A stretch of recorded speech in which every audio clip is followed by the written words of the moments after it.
बिहार की राजनीति हमेशा से ही दिलचस्प रही है। यहाँ के चुनाव सिर्फ नेताओं के बीच नहीं, बल्कि जातीय समीकरण, विकास के दावे और जनता की उम्मीदों के बीच भी लड़े जाते हैं। और इस पूरे राजनीतिक परिदृश्य में एक नाम हमेशा सबसे ऊपर रहा है, नीतीश कुमार। वो नीतीश जिन्हें लोग सुशासन बाबू कहते हैं, वो नीतीश जिन्होंने बिहार की तस्वीर बदलने का दावा किया।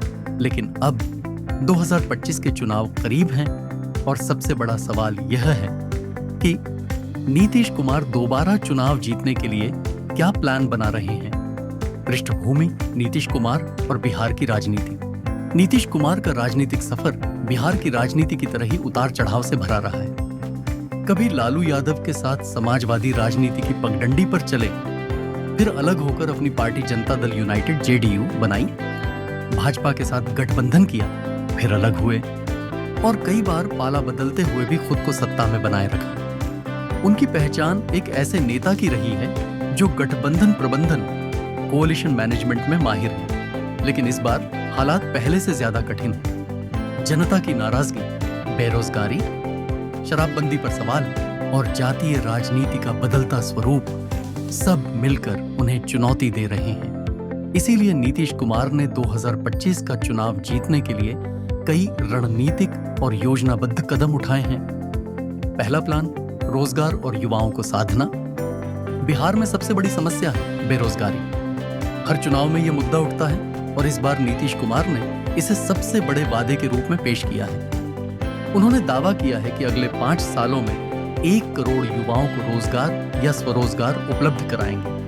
इसके लिए नए उद्योग क्षेत्रों का विकास, स्किल सेंटर और स्टार्टअप को बढ़ावा देने जैसी योजनाएं बनाई गई हैं। युवाओं को लुभाने के लिए मुख्यमंत्री निश्चय स्वयं सहायता भत्ता योजना के तहत बेरोजगार ग्रेजुएट्स को RS 1000 प्रतिमाह देने का वादा, ITI और पॉलिटेक्निक कॉलेजों को मजबूत बनाने का ऐलान, हर जिले में मेगा स्किल सेंटर खोलने का प्लान। यह कदम सीधा सीधा युवा वोट बैंक को साधने का प्रयास है, क्योंकि बिहार की आबादी में युवाओं का अनुपात बहुत बड़ा है। दूसरा प्लान, 7 निश्चय पार्ट 2।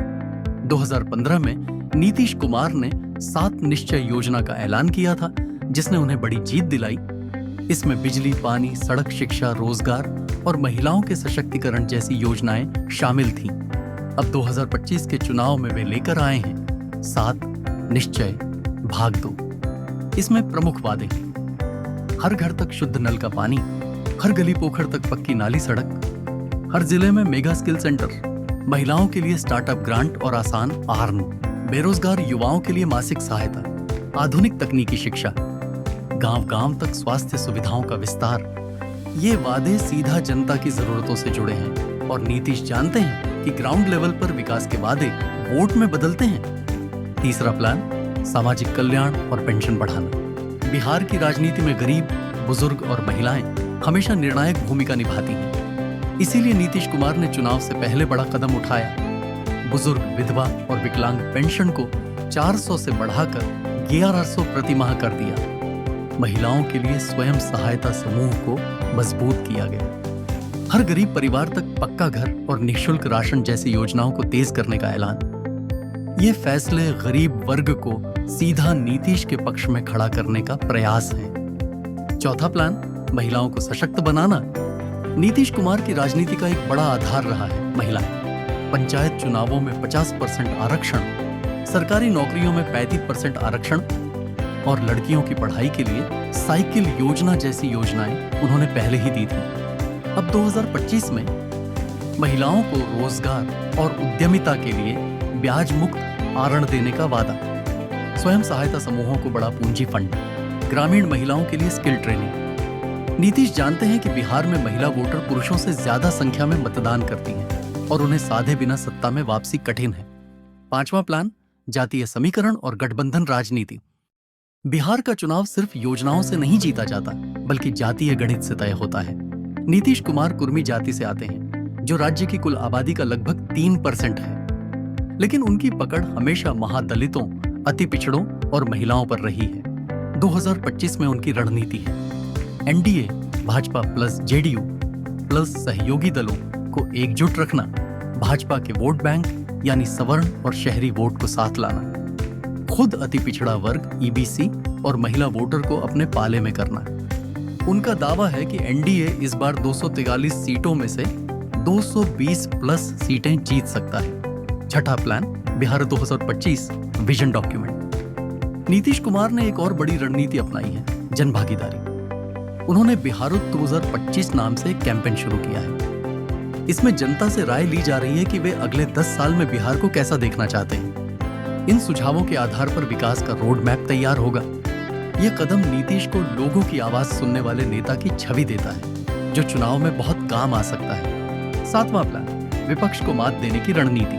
विपक्ष यानी महागठबंधन, राजद प्लस, कांग्रेस प्लस, वाम दल प्लस अन्य नीतीश के लिए सबसे बड़ी चुनौती है। राजद नीतीश को घेरने की कोशिश कर रही है, शराबबंदी की विफलता, बढ़ता अपराध और बेरोजगारी जैसे मुद्दों पर। लेकिन नीतीश कुमार का प्लान है डबल इंजन सरकार का फायदा दिखाना, यानी केंद्र प्लस राज्य दोनों में एनडीए की सरकार।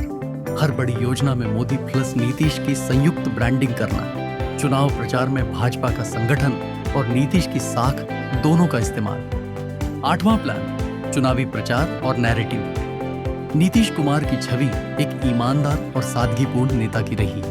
इस बार वे अपने भाषणों में विकास, रोजगार और महिलाओं पर जोर दे रहे हैं।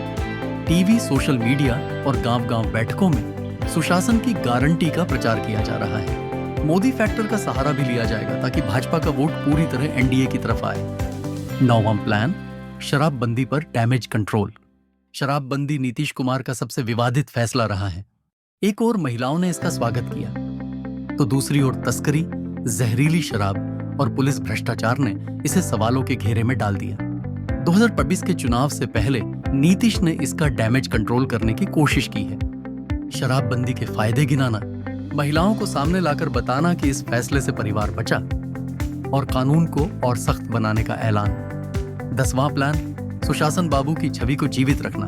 सबसे बड़ी पूंजी नीतीश कुमार की रही है, उनकी छवि। लालू राज की अराजकता और जंगल राज के मुकाबले सुशासन बाबू के तौर पर अपनी पहचान को फिर से उभारना। इस बार भी पूरा प्रचार इसी पर केंद्रित है कि अगर नीतीश नहीं तो बिहार फिर से पिछड़ जाएगा।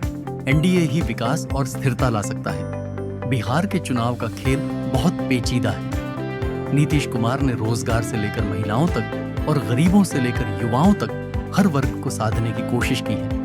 उनकी योजनाएं कागज पर दमदार लगती हैं, लेकिन असली परीक्षा वोटिंग मशीन के बटन पर होगी। क्या नीतीश कुमार अपनी रणनीतियों और गठबंधन की ताकत से फिर से सत्ता में वापसी करेंगे, या फिर जनता बदलाव का मन बना चुकी है? इसका जवाब सिर्फ समय देगा, लेकिन इतना तय है कि 2025 का चुनाव बिहार की राजनीति के इतिहास का सबसे दिलचस्प चुनाव होने वाला है।